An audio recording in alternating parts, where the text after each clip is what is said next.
ग़ज़वा उहद से पहले नबी अलैहिस्सलाम ने बीबी फ़ातिमा सलामुल्लाह अलैहा जो नबी अलैहिस्सलाम की बेटी हैं, उनका निकाह मौला अली से करने का फ़ैसला किया और बीबी फ़ातिमा को ये बात फ़रमाई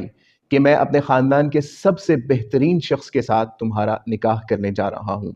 और मौरख़ीन ने ये अल्फ़ाज़ नक़ल भी किए हैं। बहरहाल सैयदा फ़ातिमा सलामुल्लाह अलैहा ने इसके ऊपर कोई अपनी किसी किस्म की ऐसी बात नहीं कही। हालाँकि मौला अली की उस वक़्त जो माली हालत थी, उसका अगर हम तज़किरा करें, तो नबी अलैहिस्सलाम ने जब उनसे पूछा कि आपके पास क्या है शादी वग़ैरह के लिए?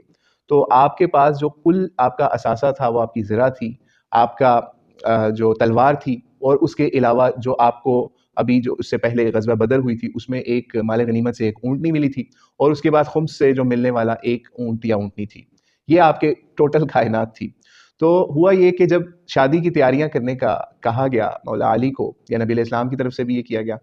तो एक वाक़या मुहद्दिसीन ने नक़ल किया है, इमाम बुख़ारी भी इसको सही बुख़ारी के अंदर लेके आए हैं कि हज़रत अली जब शादी की तैयारियाँ करने के लिए या वलीमे की तैयारियाँ करने के लिए निकले,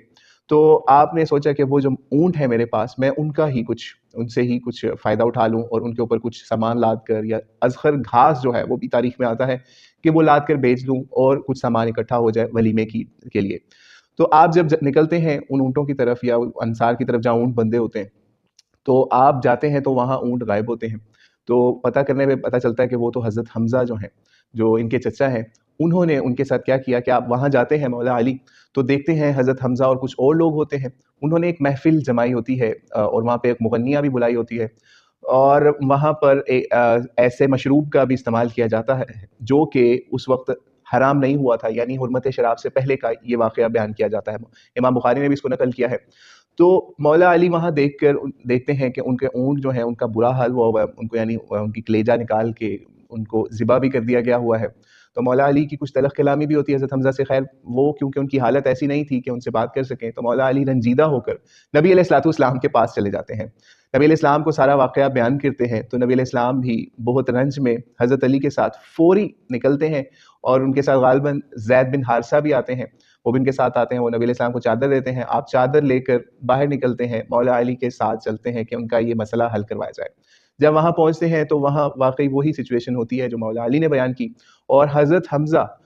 रज़ियल्लाहु ताला अन्हो जो कि ग़ज़वा बदर के अंदर बहुत ज़बरदस्त तरीके से जिन्होंने जंग की थी, वो वहाँ पर उस वक़्त ऐसी हालत में होते हैं कि नबी अलैहिस्सलाम के साथ भी वो बात सही तरीके से नहीं कर पाते। ख़ैर नबी अलैहिस्सलाम इस हालत को देखकर वहाँ से निकल आते हैं।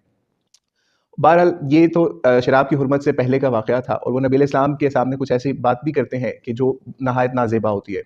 और इसके बाद नबी अलैहिस्सलाम जब इनका निकाह फ़रमाते हैं, तो उससे पहले इनका जहेज़ जो है, वो भी बिदाया व नहायत इमाम इब्न कसीर ने नक़ल किया है कि जो जहेज़ है, नबी अलैहिस्सलाम ने इनको अपनी बेटी को जहेज़ भी दिया, जिसके अंदर एक चक्की होती है, एक तकिया होता है और उसके अलावा एक कोई ओढ़ना या बिछोना, कोई चादर वग़ैरह इस तरह की भी चीज़ होती है, जो आप बीबी फ़ातिमा सलामुल्लाह अलैहा को जब निकाह में देते हैं, तो वो भी साथ उनको दे देते हैं। यहाँ पर कुछ चीज़ें हमें समझने की ज़रूरत है कि ये थे मौला अली कि इतनी बेसरो-सामानी का आलम था, 21 साल के करीब आपकी उम्र थी और बीबी फ़ातिमा सलामुल्लाह अलैहा की उम्र कुछ मौरख़ीन 15, कुछ 17, 18 तक इस रेंज में बताते हैं। उस वक़्त आप खुद अपने इस चचाज़ाद भाई के साथ